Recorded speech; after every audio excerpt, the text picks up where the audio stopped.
স্বপ্নের জগতে খুন করছিল একের পর এক ঘুমন্ত ব্যক্তিদেরকে। তবে অদ্ভুত ব্যাপারটি তখন ঘটেছিল যখন রেসপাতি নামক একজন ছেলে তার স্বপ্নের মধ্যে এই সকল হত্যা দেখতে পাচ্ছিল। ধীরে ধীরে সকল রহস্য উন্মোচন হতে থাকে। জানা যায় যে ব্যক্তিরা এই স্বপ্নের মধ্যে মারা যাচ্ছিল তারা ইন্দোনেশিয়ার একটি গ্রামের এলাকাবাসী, যে গ্রামের নামটি হচ্ছে বাজিংজো। এখন ওই জিনটি কেন গ্রামবাসীদেরকে হত্যা করছে, তার আসল উদ্দেশ্যটা কি, এই সকল রহস্য উন্মোচন করার জন্য দেখতে হবে সম্পূর্ণ ভিডিওটি। তো বেশি কথা না বাড়িয়ে শুরু করা যাক আজকের এই গল্পটি। গল্পের শুরুতে রেসপাতি নামক একজন ছেলে ঘুমাচ্ছিল। এমন সময় হঠাৎ সে তার মায়ের ডাক শুনতে পায়। তার মা তাকে দরজার পিছন থেকে ডাকছিল এবং তার মার পিছনে ছিল তার বাবা। তার বাবা তার মাকে ডেকে এখান থেকে নিয়ে চলে যায়। এটি দেখে রেসপাতির ঘুম ভাঙে এবং সে সারা ঘরে তার মা বাবাদেরকে খুঁজতে থাকে। এমন সময় হঠাৎ তার পিছন থেকে একজন হেঁটে যায়। পিছনে ফিরতে ভয়ানকভাবে একটি জানালা খুলে যায়। রেসপাতি চায় সেই জানালাটি বন্ধ করতে এবং আমরা দেখতে পাই বাইরে ভয়ঙ্করভাবে সেখানে বৃষ্টি হচ্ছে। সে যখনই জানালাটি বন্ধ করে ফিরে আসছিল তখন আমরা লক্ষ্য করতে পারি জানালার পিছনে ভয়ঙ্কর কিছু একটি দাঁড়িয়ে রয়েছে। আস্তে আস্তে ঘরের সব সোফাগুলো সরে যায় এবং সে ভয়ানক জিনিসটি ধীরে ধীরে রেসপাতির দিকে এগোতে থাকে ভয়ঙ্কর রূপে। এই জিনিসটি রেসপাতিও লক্ষ্য করে এবং সেই ভয়ঙ্কর জিনিসটি রেসপাতির মার রূপ ধারণ করে তার দিকে এগিয়ে আসে। রেসপাতি পিছনে ফিরতেই কিছুই দেখতে পায় না এবং সে সামনে ফিরতে সেই জিনিসটি তার পিছন থেকে তাকে ধরে এবং রেসপাতি ভয়ে তার রুমের দিকে দৌড় দিয়ে সে রুমের সামনে গিয়ে দেখতে পায় তার দরজাটি নিজে নিজে বন্ধ হয়ে গিয়েছে। দরজাটি সে কোনোভাবে খুলতে পারছিল না। অন্যদিকে তার মায়ের রূপী সে ভয়ঙ্কর জিনিসটি তার দিকে এগিয়ে আসছিল। একটি পর্যায়ে সে দরজাটি খুলতে সক্ষম হয় এবং ভিতরে ঢুকে সে দরজাটি বন্ধ করে দেয়, কিন্তু সে ভয়ঙ্কর জিনিসটি দরজাটি খুলতে চেষ্টা করে। এতে করে রেসপাতি অনেক ভয় পেয়ে যায় এবং এক পর্যায়ে ভয়ঙ্কর জিনিসটি তার মায়ের স্বর ধারণ করে এবং তার কাছ থেকে সাহায্য চায়। এই সকল কিছু দেখে রেসপাতি অনেক কনফিউজ হয়ে যায়। সে যখনই দরজাটি খুলতে যাবে তার পাশের আলমারি থেকে ভয়ঙ্কর শব্দ আসতে থাকে এবং সেখান থেকে বেরিয়ে আসে তার বাবার ভয়ঙ্কর আত্মা।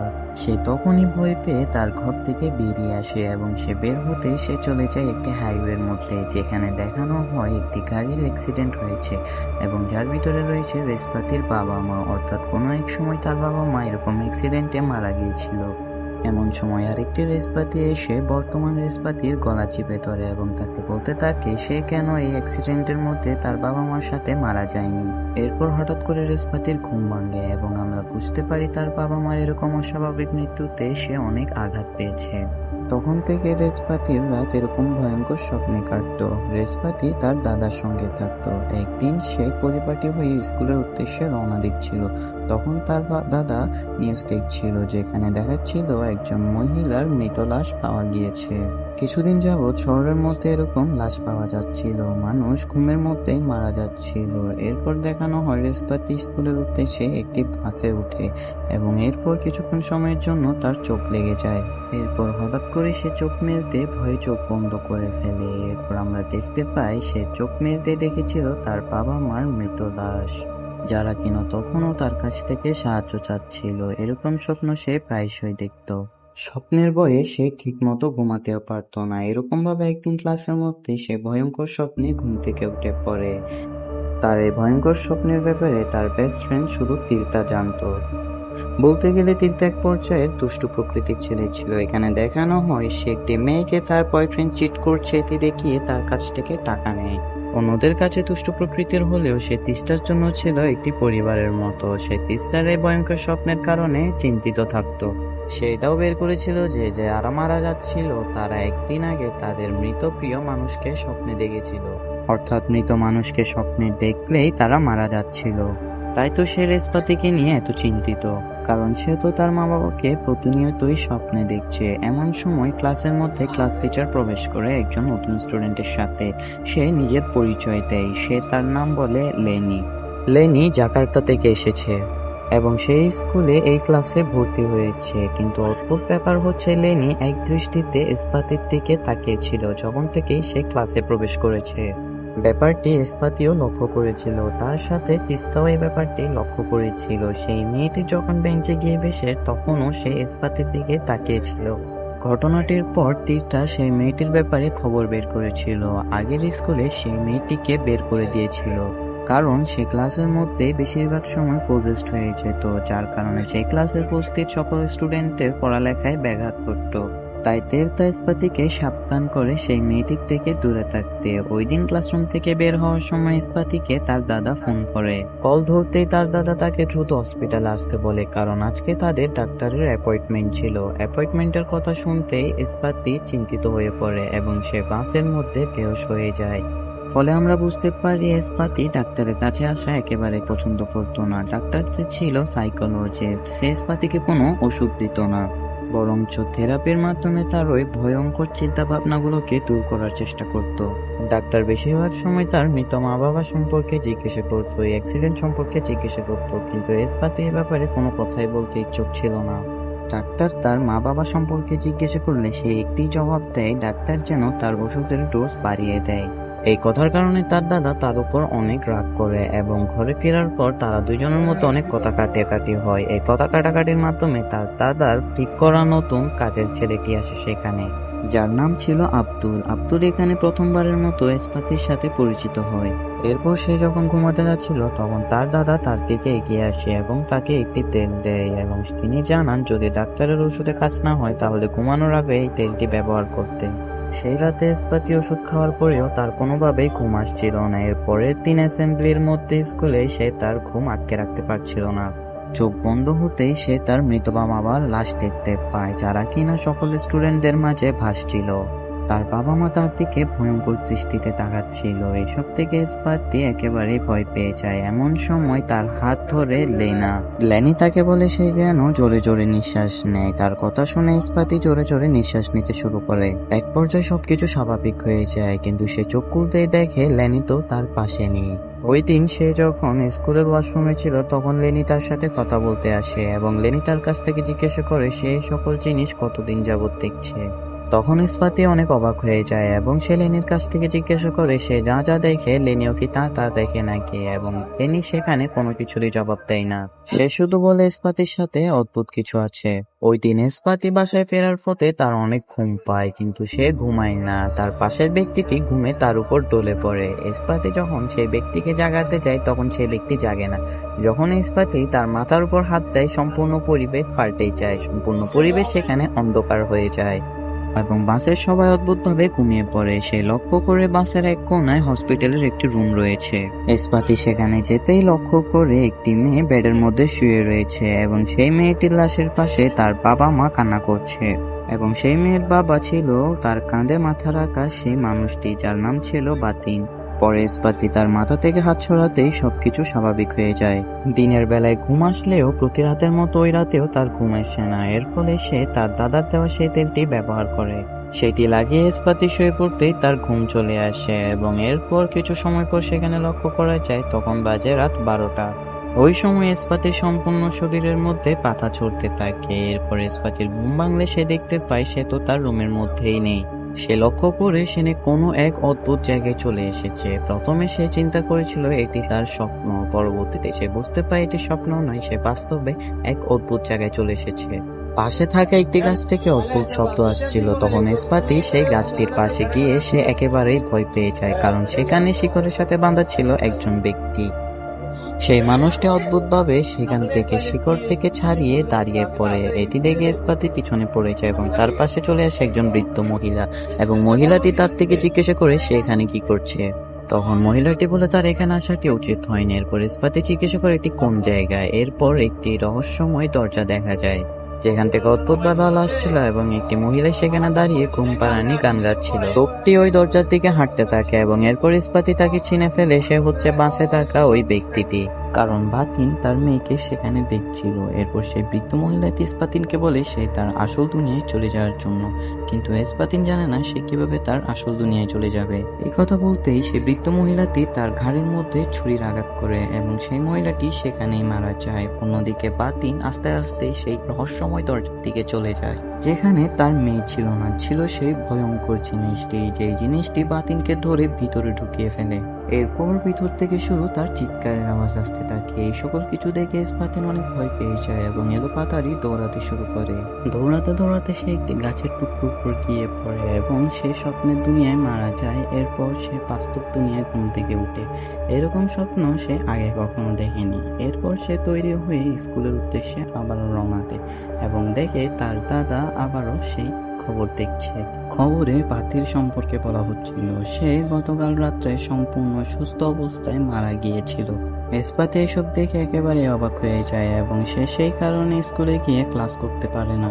সে গিয়ে তিস্তাকে এই ব্যাপারে বলে এবং তিস্তা এবং সে একসাথে বের হয় বাতিন নামক সেই ব্যক্তিকে খুঁজতে। এরপর তারা পৌঁছে যায় বাতিন নামক ব্যক্তির ঘরে এবং সে সেখানে দেখতে পায় তার স্ত্রী সেখানে কান্না করছে। এরপর তার মনে পড়ে যায় সেই স্বপ্নের কথা, যেখানে সে তার স্ত্রীকে দেখেছিল। যদি সেটি শুধুমাত্র একটি স্বপ্ন হতো তাহলে তার স্ত্রীর চেহারা মিল থাকার কথা ছিল না এবং সে সম্পূর্ণরূপে আশ্চর্য হয়ে যায় তারা দুইজনকে একই রূপে দেখে। এরপর তার স্ত্রী সেখানে চিৎকার করে করে বলতে থাকে যে তার স্বামীকে জিনেরা মেরে ফেলেছে। তার পাশে থাকা একজন ব্যক্তি বলে উঠে যে স্লিপ প্যারালাইজের কারণে সেই ব্যক্তিটি ঘুমের মধ্যে মারা গিয়েছে এবং তার গলায় কিসের যেন একটি চিহ্ন দেখা যাচ্ছিল, যা দেখে বোঝা যাচ্ছে কেউ তার গলা চেপে ধরে মেরে ফেলেছিল। তাছাড়া এই ধরনের অস্বাভাবিক মৃত্যু তো শহরে ঘটেই চলছে। এরপর এসপাতি লক্ষ্য করে দেখে পাশে এক বৃদ্ধ মহিলা দাঁড়িয়ে রয়েছে, যাকে সে স্বপ্নে দেখেছিল। এসপাতি যখন সেই বৃদ্ধ মহিলার উদ্দেশ্যে দৌড়তে তখন বৃদ্ধ মহিলাটি সেখান থেকে সরে যায়। ঘটনাটি অনেক অবাকজনক হয়। এই সকল কথা সে স্কুলে গিয়ে তিস্তাকে গিয়ে জানায়। তাদের এই সকল কথা শুনে তাদের পাশে এসে দাঁড়ায় ল্যানি এবং ল্যানি তাদেরকে বলে স্বপ্নের জগতে তাদেরকে অনেক সাবধানে থাকতে হবে। যা শুনে অবাক হয়ে যায় স্পাতি এবং তারা তিনজন একসাথে বসে সেখানে কথা বলতে থাকে, যা একেবারে মেনে নিতে পারে না তিস্তা। সে একেবারে ল্যানিকে দেখতে পারতো না, সে চাইতো না স্পাতি তার সাথে থাকুক। তাছাড়া ল্যানি এসব ব্যাপারে অনেক কিছুই জানে। সে বলে স্বপ্নের জগৎ আসলে রয়েছে, তবে স্বপ্নের জগতে সেখানে কারোর কোনো কিছুই মনে থাকে না, কিন্তু এসপাতির মধ্যে হয়তো কোনো অলৌকিক শক্তি রয়েছে, যার কারণে সে স্বপ্নে শুধুমাত্র মারা যেতেই দেখেনি, বাস্তব জগতেও সে ব্যক্তিকে মারা যেতে দেখেছে। এইসব শুনে এসপাতি একেবারে অবাক হয়ে যায় এবং ল্যানি বলে ওই ব্যক্তিটি স্লিপ প্যারালাইজে মারা যায়নি, সেই ব্যক্তিটিকে সেই স্বপ্নের মধ্যে মেরে ফেলা হয়েছিল, যে কারণে সে বাস্তব জগতে সেও মরে গিয়েছিল এবং এসপাতের কাছে কোনো অলৌকিক শক্তি রয়েছে, যার কারণে সে এই সকল কিছু দেখতে পাচ্ছে। এই সকল কিছুর পর এসপাতি বাসায় ফিরে যায় এবং সে দেখতে পায় তার দাদা তার উপর রেগে গিয়েছে, কারণ উনি জেনে গিয়েছে যে এসপাতি আজকে স্কুল ভাঙ দিয়েছিল, যার কারণে তার দাদা তাকে অনেক বকাঝকা করতে থাকে। এর মাঝে চলে আসে আব্দুল।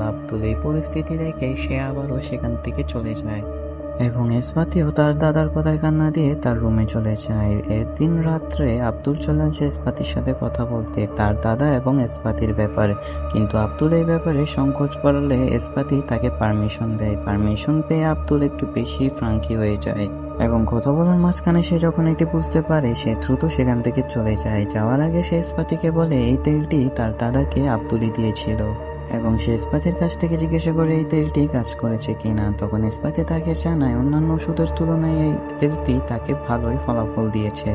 আব্দুল বলে এই তেলটি বিশেষ ফুলের নির্যাস দিয়ে তৈরি, এটি গোপন থেকে গোপন রোগও সারিয়ে তুলতে পারে। সেই রাতে এসপাতি এই তেলটি মেখে ঘুমিয়ে পড়ে। তার ঘুম ভাঙে সেই স্বপ্নের মধ্যে এবং সে সেই গাছের শিখরে আরসি নামক এক মহিলাকে দেখতে পায়, যে সেই ব্যক্তির মতো ওই দরজার পাশে তার স্বামীকে দেখতে পাচ্ছিল। আরসি তার স্বামীকে দেখে সেই দিকে পাগলের মতো ছুটতে শুরু করে। এসপাতি জানতো যদি সে সেদিকে যায় তাহলে সে মারা যাবে। এসপাতি আরসিকে আটকানোর চেষ্টা করলে আরসি তাকে গলা চিপে ধরে, কারণ আরসির তখন কোনো হুঁশ ছিল না। সে এসপাতিকে ধাক্কা মেরে সেই দরজার দিকে চলে যায়। কিছুক্ষণ পর সেখান থেকে সেই বৃদ্ধ মহিলার চিৎকারের আওয়াজ শুনতে পাওয়া যায়। এরপর সেই বৃদ্ধ মহিলার কাটামাটা দিয়ে এসপাতের সামনে এসে পড়ে। সে ভয়ে সেখান থেকে এলোপাতাড়ি দৌড় দিতে শুরু করে এবং হঠাৎ করে এক বৃদ্ধ মহিলা তার হাতটি ধরে ফেলে। সেই বৃদ্ধ মহিলা যে গতকালকে তার হাতটি ধরেছিল। বৃদ্ধা তাকে একটি পাথর পিছনে লুকিয়ে থাকতে বলে এবং তাকে কোনো ধরনের শব্দ করতে নিষেধ করে।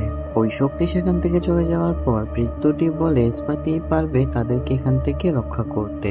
এবং তার পথ প্রদর্শক হিসেবে বৃদ্ধা মহিলাটি একটি ফুলের নাম নেয়। সেটি সেই ফুল ছিল যে ফুলটির নাম আব্দুল নিয়েছিল। এরপর বৃদ্ধা ইস্পাতিকে সেখানে খুন করে, যার ফলে বর্তমান যুগে তার ঘুম ভেঙে যায়। ওই দিনও স্কুল যাওয়ার পথে সে আরসির মৃত্যুর খবর জানতে পারে। তিস্তাও এ ব্যাপারে অনেক রিসার্চ করেছিল। সে একটি পোস্টের মধ্যে জানতে পারলো যারা এই ঘুমের মধ্যে মারা গিয়েছে তারা একটি গ্রাম থেকে বিলং করে। গ্রামটির নাম ছিল বাজিং চৌহু। তারা বুঝতে পারছিল না এই ব্যাপারে কার সাথে তারা যোগাযোগ করবে। এরপর সেখানে ল্যানি আসে এবং সে তাদেরকে বলে তারা চাইলে আরসির সাথে যোগাযোগ করতে পারে। যা শুনে তারা দুইজন অবাক হয়ে যায় এবং তারা তিনজন মিলে চলে যায় এসপাতির ঘরে। মূলত ল্যানির শরীরে মৃত ব্যক্তিরা প্রবেশ করতে পারে। সে চাইছিল আসির আত্মাকে নিজের মধ্যে রেখে সবকিছু জানতে। তবে এই ব্যাপারে তিস্তা ভয় পাচ্ছিল। তখন সেই মেয়েটি বলে তার গলায় যতক্ষণ এই রকেটটি রয়েছে কোনো কালো শক্তি তার উপর প্রসেস করতে পারবে না। তিস্তা বলে এরপরেও যদি কোনো খারাপ শক্তি তার উপর ভর করে উঠে তাহলে তিস্তা এবং এসপাতি কি করবে। এরপর লেনা বলে এরকম কিছু যদি হয় তাহলে তার মুখটি কিছু দিয়ে ঢেকে দেয় এবং তাকে খুশি এবং থাপ্পড় দিতে থাকে তারা। এতেও যদি কোনো কাজ না হয় তাহলে তারা দুইজন তাকে কোনো ধারালো শক্তি দিয়ে আঘাত করে, এতে নিশ্চয়ই তার জ্ঞান ফিরে আসবে।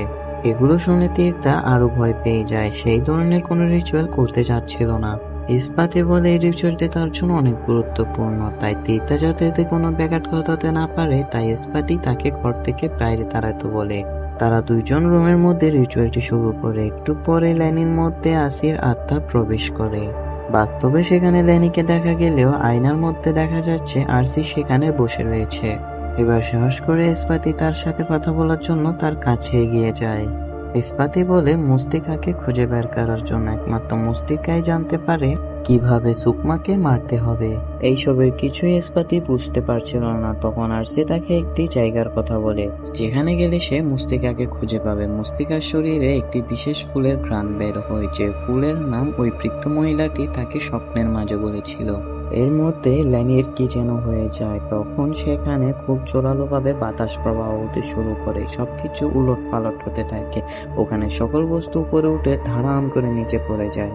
ল্যানি আপনা আপনি উপরে উঠছিল। এই সকল শব্দ এবং চিৎকারের আওয়াজে তিস্তা ভিতরে প্রবেশ করতে চায়, কিন্তু দরজাটাতে অনেক শক্তভাবে লক হয়ে গিয়েছিল। ল্যানিকে দেখে আমরা বুঝতে পারি তার শরীরে সে ভয়ানক শক্তি লুকমা চলে এসেছে, যে কিনা স্বপ্নের দুনিয়াতে সবাইকে মারছে। সে ইস্পাতিকে উদ্দেশ্য করে বলে সে বাংজিং চোর গ্রান চিনতে পারে। ইস্পাতিকে তাকে খোঁজার কোনো প্রয়োজন নেই, কারণ ইস্পাতি হতে যাচ্ছে তার পরবর্তী শিকার। এই কথা বলে ল্যানি হঠাৎ করে উপর থেকে নিচে পড়ে যায় এবং সবকিছু স্বাভাবিক হয়ে যায়। এরপর দরজাটি খুলে যায়। এর মধ্যে ইস্পাতির দাদা এবং আব্দুল সেখানে চলে এসেছিল। ইস্পাতির দাদা সবকিছু জানার জন্য তাদের তিনজনকে সেখানে বসিয়ে রাখে। সে যখন ইস্পাতিকে কিছু বলতে যাবে তখন ইস্পাতি তার থেকে জিজ্ঞাসা করে সে কেন প্রতিদিন এই মৃত্যুর খবরগুলো দেখে। যারা মারা গিয়েছে তাদের সকলকে তার দাদা চিনে। তারা সকলেই বাংজেংচো গ্রাম থেকে এসেছে এবং ওই শক্তি বলেছে ইস্পাতির শরীরেও বাংজেংচোর রক্ত প্রবাহ হচ্ছে। এরপর তার দাদা বাংজেংচো সম্পর্কে যা জানে সকল কিছুই খুলে বলে তাদেরকে। তার দাদা আব্দুলকে ইশারা দেয় এবং আব্দুল সেখান থেকে চলে যায়। এরপর তার দাদা বলে সে বাংজিংচো গ্রামে জন্মগ্রহণ করেছিল। তার 20 বছর বয়স পর্যন্ত সে সেখানেই ছিল। সেখানকার গ্রামবাসীরা মনে করে তাদের রক্তে পাহাড়ে জিনের শক্তি রয়েছে, যে কিনা এই পুরো পাহাড়কে রক্ষা করছে। এই শক্তির কারণে তারা সকলেই নিজেকে বিশেষ মনে করত। হতে পারে এই শক্তির কারণে ওই খারাপ জিন সুকমা তাদের পিছনে পড়ে আছে। ইস্পাতির শরীরে বাজিংজোর রক্ত আছে, কিন্তু তার দাদা তাকে এই বিষয়ে বেশি চিন্তা করতে না করে। রাত হয়ে যাওয়ায় ল্যানিকে কিছু দূর এগিয়ে দিতে চায় ইস্পাতি এবং ইস্পাতি ল্যানিকে বলে সে এই বিষয়ে ঢোকার কোনো প্রয়োজন নেই। ইস্পাতি সব একাই হ্যান্ডেল করে নিতে পারবে, কিন্তু ল্যানি তাকে বলে সে শুধু ইস্পাতিকে সাহায্য করছে না, সে ঘুমের জগৎ সম্পর্কে অনেক কিছু জানতে চাচ্ছে। কারণ তার বিশ্বাস সে যদি স্বপ্নের জগৎ সম্পর্কে জানতে পারে তাহলে সে তার খারাপ স্বপ্নগুলো বন্ধ করতে পারবে। ইস্পাতি জিজ্ঞাসা করে ল্যানি কোন স্বপ্নের কথা বলছে। তখন ল্যানি বলে তার মাকে ছাড়া সারা জীবন কাটানোর দুঃস্বপ্ন।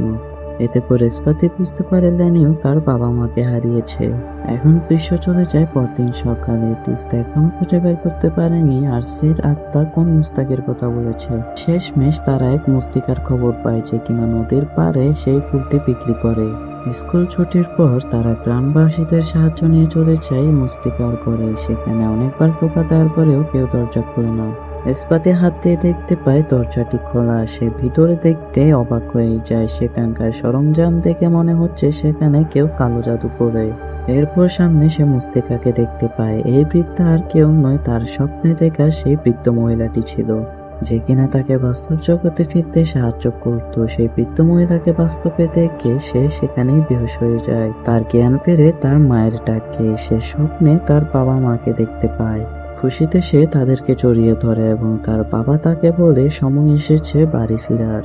এই কথা বলে তারা হাঁটতে আরম্ভ করে। তাদের সাথে স্পাতিও চলতে থাকে। এরপর আমরা দেখতে পারি এটি বাস্তব জগৎ নয়, সেই স্বপ্নের দুনিয়ায় সে আরসি এবং বাতিনের মতো সেই দুষ্টু জিনের ফাঁদে পা দিতে চলেছে।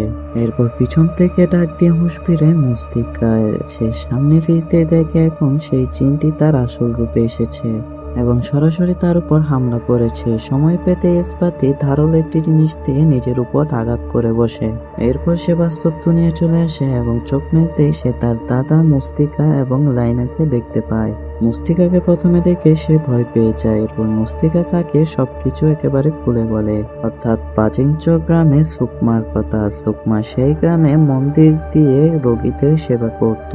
তার সাহায্যের জন্য তার সাথে ছিল একটি ছোট ছেলে। তবে সময়ের সাথে সাথে তার মনে হতে থাকলো সে ওই পাহাড়ের খারাপ জিন। সে মনে করছিল তার পুনর্জন্ম হয়েছে এবং সে তার নিজের শক্তি বৃদ্ধির জন্য আস্তে আস্তে সেই গ্রামের লোকজনদেরকে মারতে শুরু করে।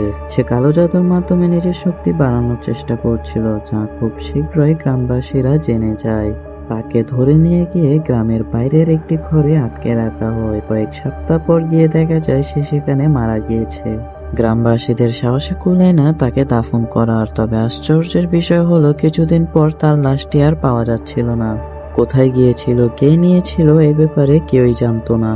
এবং সুকমা এখন ফিরে এসেছে। সে বাস্তব জগতে হত্যা করতে না পারলেও স্বপ্নের জগতে সেই গ্রামের লোকজনদেরকে সে আস্তে আস্তে হত্যা করে যাচ্ছে।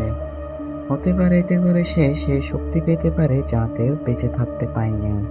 এরপর মুস্তিকা এখানে একটি ছোট রিচুয়াল করে, যেখানে সে গরম পানিতে একটি সাদা কাগজ চুপিয়ে দেয়, যে কাগজে ভেসে ওঠে ইস্পাতের ছবি। সে বলে ইস্পাতের শরীরে আসলে কোনো অলৌকিক শক্তি রয়েছে এবং সে সেই জিনের বংশধর, অথবা বলা যায় সেই জিনের কিছু অংশ শক্তি তার মধ্যে রয়েছে।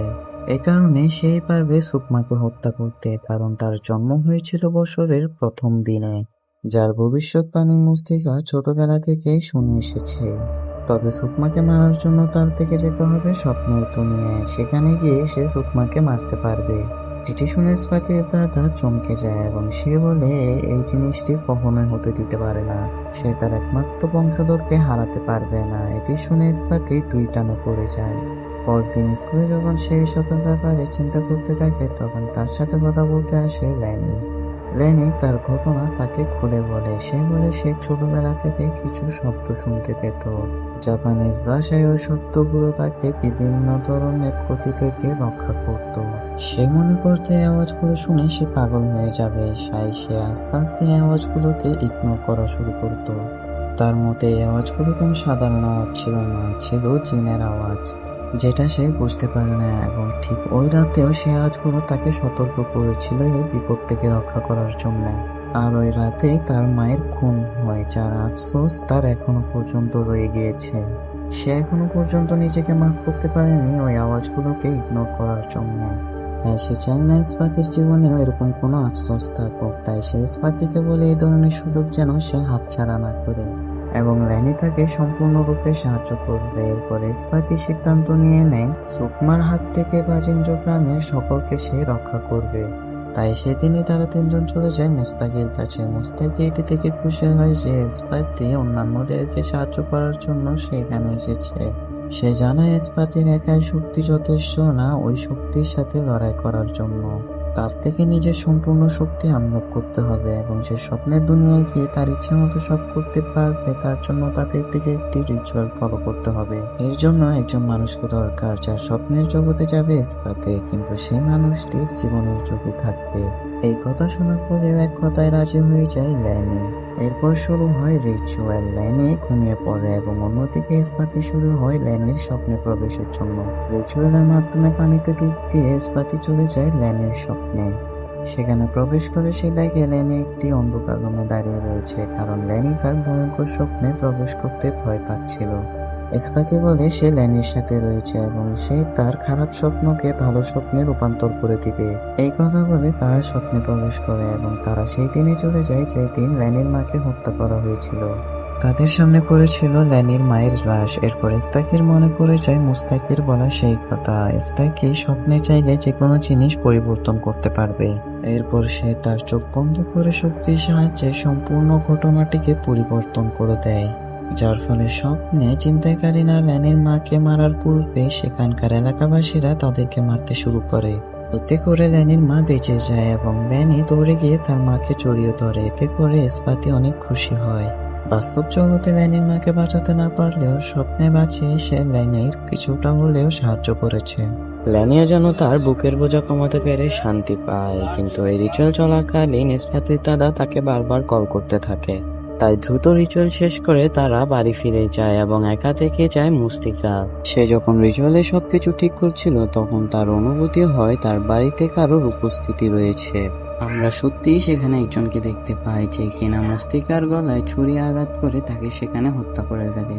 লোকটি আর কেউ নয়, সে ছিল আব্দুল, যে ইস্পাতির ঘরে কাজ করত। আব্দুল হচ্ছে সেই ছোট বাচ্চাটি যাকে ছোটবেলা থেকে লালন পালন করে আসছে সুকমা। আমরা দেখতে পাই আব্দুলের বাড়িতে সুকমার লাশ রয়েছে। সে সেটিকে ব্যবহার করে কালো জাদু করছে। আসলে সেদিন সুকমার লাশ চুরি হয়নি, হয়তো বা আব্দুল তাকে নিয়ে চলে গিয়েছিল।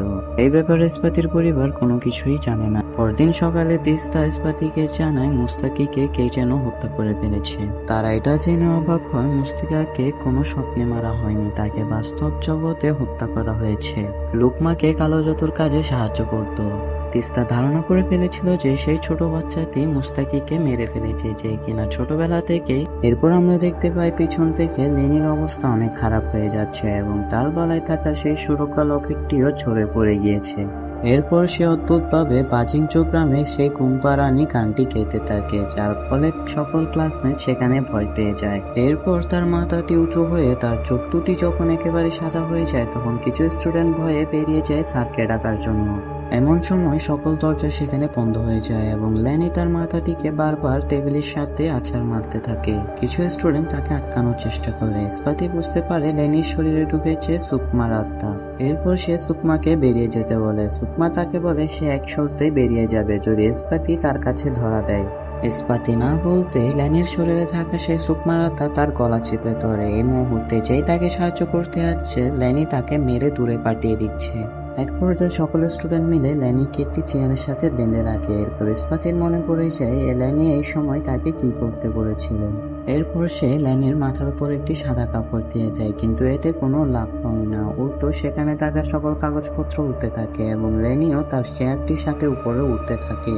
এরপর ইস্পাতি একটি ধারালো কলম দিয়ে ল্যানির হাতে আঘাত করতে থাকে এবং ল্যানি আস্তে আস্তে সেই চেয়ার সহ নিচে নেমে আসে এক পর্যায়ে। এরপর তারা চলে যায় হসপিটালে এবং ওখানে দেখানো হয় তীর্থা এখনো রিসার্চ করছিল সে যে ঘুমপাড়ানির গানটি গেয়েছিল সেই ব্যাপারে। এরপর সে বুঝতে পারে এটি কোনো ঘুমপাড়ানির গান নয়, এটি একটি মন্ত্রের মতো কাজ করে। এরপর তীর্থার সন্দেহ হয় ইস্পাতির উপর হয়তো কেউ কালো জাদু করেছে, নইলে তাদের সাথে এরকম ঘটনা কেন ঘটছে। তখন সবাই চলে যায় ইস্পাতির বাড়িতে। যখন আব্দুল তার বাড়ি থেকে মাত্রই বের হচ্ছিল, আব্দুলকে কেউ খেয়াল করে না। তখন তারা চলে যায় ইস্পাতির রুমে এবং তীর্থা ইস্পাতির খাটের নিচ থেকে বের করে একটি পুতুল। ইন্দোনেশিয়ায় কোনো কালো জাদুর পর কারোর উপর বান মারতে বা কারোর পিছনে জিন চালান করতে এরকম পুতুল ইউজ করে। অর্থাৎ স্বপ্নের জগতে যে মহিলাটি রয়েছে সে সুকমা নয়, সে আসলে একজন কালো জাদুকারী জিন। কালো জাদুর মাধ্যমে তাকে সেখানে ডেকে নিয়ে এসেছে এবং কালো জাদুর মাধ্যমে ইস্পাতির স্বপ্নে তাকে চালান করেছে। তাদের বুঝতে বাকি তাকে এর পিছনে হাত রয়েছে আব্দুলের, কারণ আব্দুলের দেওয়া সেই তেলটি ব্যবহার পর ইস্পাতির স্বপ্নে সেই সুকমা জিনটি আসছিল। এরপর ইস্পাতি দৌড়ে চলে যায় তার দাদার রুমে। তার দাদার তখন কোনো হুঁশ ছিল না। তখন তারা বুঝতে পারে আব্দুল তার দাদাকে স্বপ্নের জগতে পাঠিয়ে দিয়েছে। এরপর তারা তার দাদার বেডের নিচে একটি পুতুল পায় এবং তারা বুঝতে পারে এভাবে রেখে তারা তার দাদাকে স্বপ্নের জগৎ থেকে ফেরাতে পারবে না।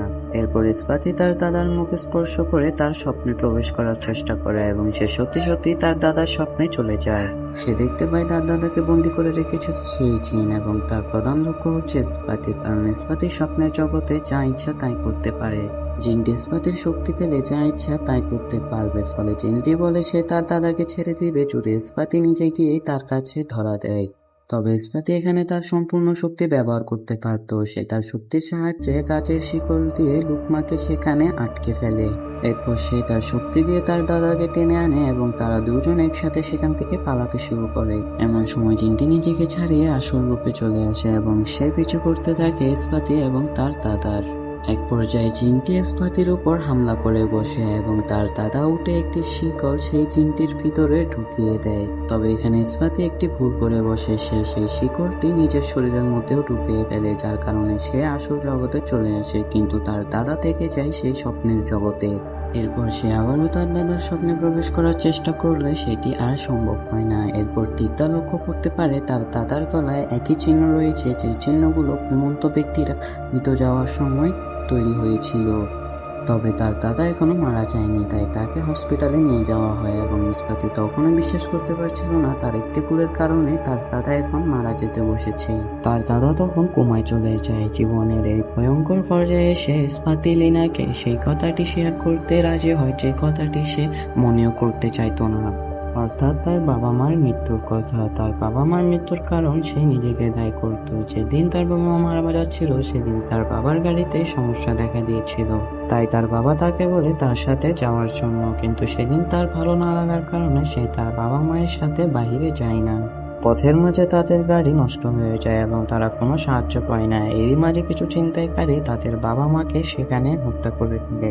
তার মনে হয় সেদিন যদি সে তার বাবা মায়ের সাথে যেত তাহলে এরকম কোনো দুর্ঘটনা সেদিন আর ঘটতো না, যার কারণে সে তার বাবা মায়ের মৃত্যুর কারণ নিজেকে দায়ী করে এবং এই ব্যাপারে তাই সে কারোর সাথে কোনো কথা বলতো না। এই আফসোসের কারণে সে সবসময় নিজেকে দায়ী করত এবং প্রতি রাত্রে ঘুমাতে পারতো না। তবে তার এই একটি ভুলের কারণে যদি তার দাদাকে হারাতে হয় তাহলে সে নিজেকে কোনোদিন মাফ করতে পারবে না। তখন তীর্থ ইস্পাতির হাতে তুলে দেয় সেই পুতুলটি দেখা মাত্র ইস্পাতির মাথায় একটি বুদ্ধি আসে। সে তার দাদার স্বপ্নে যেতে পারবে না ঠিকই, কিন্তু সে নিজের স্বপ্নে তো সুকমাকে ডাকতে পারবে। এরপর সে তীর্থার সাহায্য চায়। একদিন তার দাদা আব্দুলের ঠিকানা তাকে দিয়েছিল, সেই ঠিকানা সে তীর্থাকে দেয় এবং সে বলে তীর্থা যেন যে কোনো ভাবে সুকমার লাশ বের করে এবং তাকে জ্বালিয়ে দেয়, এতে করে সব কালো জাদু কেটে যাবে। এবং তীর্থাকে সাহায্য করতে যায় তখন ল্যানি, কিন্তু ইস্পাতি চাচ্ছিল না এইসব বিষয়ে ল্যানি প্রবেশ করুক, কারণ এইসবের কারণে যদি ল্যানির কিছু হয়ে যায় তাহলে ইস্পাতি এই ব্যাপারটি কোনোভাবে মেনে নিতে পারবে না। ল্যানি তাকে আশ্বাস দেয় যে তার কিছু হবে না এবং তীর্থার তার সাহায্যের প্রয়োজন হতে পারে। তাই তীর্থা এবং ল্যানি বেরিয়ে পড়ে অন্যদিকে স্বপ্নের জগতে প্রবেশ করে ইস্পাতি চলে যায় তার ওই দিনের স্বপ্নে, যেদিন তার বাবা মা মারা গিয়েছিল। ইস্পাতি গিয়ে তার বাবাকে বলে আজকে সে তাদের সাথে যেতে চায়। এটি শুনে তার বাবা মা খুশি হয়। অন্যদিকে তীর্থা এবং লেনা চলে যায় আব্দুলের বাড়িতে, যেখানে ভান্ডারির আশেপাশে তার এই ছোট্ট বাড়িটি দেখা যায়। আব্দুলের ঘরে প্রবেশ করতেই তারা অনেক অবাক হয়ে যায় এবং ভয় পেয়ে যায়, কারণ সেখানে তারা দেখতে পায় একটি মৃত লাশ। লাশটির উপর থেকে কাপড় সরাতেই তারা আরো বেশি ভয় পেয়ে যায়, কারণ এটি কোনো সাধারণ মানুষের লাশ ছিল না, এটি একটি ভয়ঙ্কর লাশ ছিল। লাশটি দেখতে তীর্থা বুঝে যায় এই লাশটিকে তাদের থেকে জ্বালাতে হবে এবং তীর্থা বেরিয়ে যায় পেট্রোল খুঁজতে। সে বাইরে কেরোসিনের তেল পেয়ে যায় এবং সে সেই লাশটির পাশে এসে কেরোসিনের বোতলটি খুলতে অ্যাটাক করে বসে তাদের উপর আব্দুল। ভাগ্যক্রমে তারা বেঁচে যায় এবং আব্দুল তাদেরকে বলে তারা কেন বুঝতে পারছে না সে কারোর খারাপ চায় না। আব্দুল শুধু তাকে ফিরে পেতে চাচ্ছিল যাকে সে অনেক ভালোবাসতো, যাকে সে তার নিজের মা মনে করত। যাকে মেরে ফেলেছিল সেই গ্রামবাসীরা। মূলত যেদিন গ্রামবাসীরা তার মাকে আটকে রাখে তখন আব্দুল তার মায়ের উপর কালো জাদু শুরু করে। সে একটি জিনকে নিয়ে আসে সুকমার লাশের ভিতরে এবং তাকে পরিণতি করেছিল এবং সেটিকে রূপান্তর করেছিল একটি ছোট্ট পুতুলে, যেটি নিয়ে সে পালিয়ে এসেছিল এত দূরে। অবশেষে সে তার মাকে ফিরে পেতে চলেছিল, যে ওয়াদাটি করেছিল সেই জিন। এরপর সে চায় না তার এত বছরের তপস্যা কোনোভাবে নষ্ট হয়ে যাক। একথা বলতেই সে অ্যাটাক করে বসে লানি এবং তিত্তার উপরে। অন্যদিকে ইস্পাতের স্বপ্নে আশ্চর্যবোধ ব্যবহার করে তার বাবা মা। হঠাৎ করে তার মা চিৎকার করে ওঠে এবং তার বাবা মা দুজন হঠাৎই গায়েব হয়ে যায় এবং সেখানে প্রবেশ করে সেই জিনটি, যে জিনটি ইস্পাতিকে আঘাত করে সেখান থেকে ফেলে দেয়। এরপর সে চলে যায় সেই ভয়ঙ্কর স্বপ্নের জগতে, যেখানে আসল রূপে অপেক্ষা করছিল সেই ভয়ানক জিনটি। এরপর সেই জিনটি ইস্পাতিকে হাওয়ায় তুলে তাকে আঘাত করতে থাকে এবং সে স্বপ্নের জগতের সাথে সাথে বাস্তব জগতেও আহত হতে থাকে। তবে ইস্পাতি তার শক্তির ব্যাপারে জানতো, যে শক্তির সাহায্যে সে সেই স্বপ্নে একটি ছুরি নিয়ে আসে এবং এই ছুরির সাহায্যে আঘাত করতে চায় সেই জিনটিকে। কিন্তু কাজটি এত সহজ ছিল না। অনেক কঠিন পথ পার করার পর ইস্পাতি সেই ছুরিটি ঢুকিয়ে দিতে সক্ষম হয়, তবে এতে কোনো বিশেষ লাভ হয় না। একদিকে ইস্পাতি প্রাণপণে লড়াই করে যাচ্ছিল স্বপ্নের জগতে এবং এদিকে বাস্তব জগতে তার বন্ধুরা লড়াই করছিল আব্দুলের সাথে। তারা দুজন মিলে আব্দুলের সাথে পেরে উঠছিল না। এক পর্যায়ে আব্দুল ল্যানিকে হত্যা করতে চায় এবং তখন তাকে তিলতা এসে বাঁচিয়ে ফেলে। অন্যদিকে দেখতে পাই জিনটি ইস্পাতিকে নিয়ে চলে এসেছিল তার রুমে এবং সেখানে তার বিভিন্ন রূপ আমরা দেখতে পাই। সে ইস্পাতিকে উদ্দেশ্য করে বলে তারা দুজনের মধ্যে একজন বাঁচবে। এই কথা বলতে সেখানে শুরু হয়ে যায় তুমুল লড়াই। মুভির মধ্যে লড়াইটি অনেক এক্সট্রিম লেভেলের ছিল। অন্যদিকে বাস্তব জগতে তিলতাকে প্রায় মেরে ফেলেছিল আব্দুল। এই সুযোগে ল্যানি কেরোসিন তেল নিয়ে চলে যায় সেই লাশটির পাশে এবং সেখানে কেরোসিন ছিলতে থাকে। এই দৃশ্যটি দেখে ফেলে আব্দুল এবং সে ল্যানির দিকে এগোতে থাকে। এর মধ্যে তিলতা আব্দুলকে আটকে ফেললে আব্দুল তিলতাকে প্রায় মেরেই ফেলেছিল। তখন ছুরি দিয়ে ল্যানি আব্দুলের গায়ে আঘাত করে বসে। এরপর সে এক মুহূর্ত দেরি না করে চলে যায় সেই লাশটির কাছে এবং মেসের কাঠির সাহায্যে এক মুহূর্ত দেরি না করে সে আগুন জ্বালিয়ে দেয় সেই লাশটির উপর। অন্যদিকে আমরা চলে যাই ইস্পাতির স্বপ্নের জগতে, যেখানে তাকে নিয়ে এসেছিল সেই ভয়ঙ্কর জায়গায়, যেখানে আমরা দেখতে পাই ইস্পাতের দাদাকে। সেই জিনটি ইস্পাতিকে হাওয়ায় ভাসিয়ে ফেলে এবং দ্রুত তার কাছে নিয়ে আসে, গলা টিপে ধরে তাকে হত্যা করতে চায়। বাস্তব জগতেও তার অবস্থা অনেক খারাপ হয়ে যাচ্ছিল। এমন সময় সেই শরীরটির উপর আগুন জ্বলায়। স্বপ্নের জগতে সেই জিনটির শক্তি কমে আসে। সেই জিনটি সেখানে ছটফট করতে শুরু করে এবং ইস্পাতিও মুক্ত হয়ে যায় এবং সে একটি শিকড় নিয়ে জিনটির দিকে এগোতে শুরু করে। এরপর সে সেই জিনটিকে আঘাত করার সময় বলে, এই আঘাতটি আমার দাদাকে হত্যা করার জন্য। এদিকে লাশ পুড়তে দেখে কান্না করতে থাকে আব্দুল এবং অন্যদিকে ইস্পাতি তার দাদাকে শিকড় থেকে মুক্ত করে নেয় এবং তারা দুজন চলে আসে বাস্তব জগতে। এরপর একটি নতুন দিনের শুরু হয়, যেখানে সে তার দাদার জন্য নিয়ে আসে ব্রেকফাস্ট। এতে করে সে তার দাদাকে সারপ্রাইজ দেয় এবং আমরা বুঝতে পারি তার দাদা এবং তার সম্পর্কটি আগের তুলনায় ভালো হয়ে গিয়েছিল। অন্যদিকে আমরা দেখতে পাই টিভির মধ্যে আব্দুলকে অ্যারেস্ট করে ফেলা হয়েছে কালো জাদুর মাধ্যমে স্বপ্নের রাজ্যে মানুষদেরকে হত্যা করার দোষে। তারা সকলে মিলে চলে যায় ইস্পাতির বাবা মার কবরের পাশে কবর জিয়ারতের জন্য এবং বাড়ি ফেরার পথে আমরা দেখতে পাই ইস্পাতি ল্যানির হাত ধরে। আমরা এখান থেকে জানতে পারি তারা দুইজন একে অপরকে ভালোবাসতে শুরু করে। ল্যানির হাত ধরে ইস্পাতি চলে যায় ঘুমের জগতে এবং সে সেই দিনটিতে চলে যায় যখন সে অনেক ছোট ছিল এবং সে তার বাবা মায়ের সাথে খেলছিল এবং সে তার দাদাকে খুশি করার জন্য সে ডাক্তারের কাছে যায় এবং ডাক্তারের কথা মতো সব কাজ করতে থাকে। এতে করে তাদের দুজনের সম্পর্ক অনেক শক্তিশালী হয়ে যায়। তবে এটি কি আসলে হ্যাপি এন্ডিং? না, আমরা মুভির শেষে দেখতে পাই একটি কালো অন্ধকার রুম, যেখান থেকে গানের শব্দ আসতে থাকে। এটি শুনে গান তো মনে হচ্ছিলই না, আসলে এটি একটি ছিল কালো জাদুকরের সুর। সেই কালো জাদুকারী আর কেউ নয়, সে ছিল ইস্পাতির ডক্টর, যে কিনা তার মৃত স্ত্রীকে ফিরিয়ে আনার জন্য সেই জিনটির সাহায্য নিতে যাচ্ছিল। অর্থাৎ আবারও শুরু হতে চলেছিল সেই ভয়ঙ্কর জিনটির তাণ্ডব। এরই সাথে শেষ হয়ে যায় আমাদের আজকের এই মুভিটি। যদি তোমাদের এই মুভিটি ভালো লেগে থাকে তাহলে তোমরা এই মুভিটি তোমার বন্ধুদের সাথে শেয়ার করতে পারো এবং একটি লাইক করে দিও। এবং এই ধরনের নিত্য নতুন ভিডিও পেতে হলে আমাদের চ্যানেলটিকে সাবস্ক্রাইব করে আমাদের সাথে থেকো। দেখা হচ্ছে তোমাদের সাথে অন্য একটি ভিডিওতে। আসসালামু আলাইকুম।